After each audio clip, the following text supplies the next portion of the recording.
ৰিয়ান পৰাগ ভাৰতীয় ক্ৰিকেট জগতৰ এক চৰ্চিত নাম ৰিয়ান পৰাগ।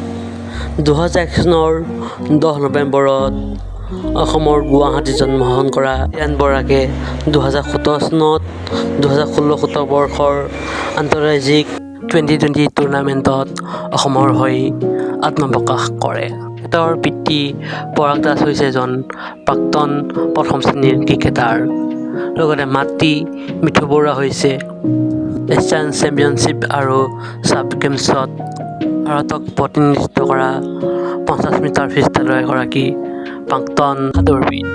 2024 চনৰ 24 জুন তাৰিখে প্ৰকাশ হোৱা ভাৰতীয় ৰাষ্ট্ৰীয় ক্ৰিকেট দলৰ এজন অন্যতম খেলুৱৈ হৈছে ৰিয়ান পৰাগ আৰু ইয়াৰ লগতে ৰিয়ান পৰাগ হৈ পৰিছে অসম তথা উত্তৰ পূৰ্বাঞ্চলৰ পৰা ভাৰতীয় ৰাষ্ট্ৰীয় ক্ৰিকেট দলত স্থান পোৱাৰ একমাত্ৰ খেলুৱৈ।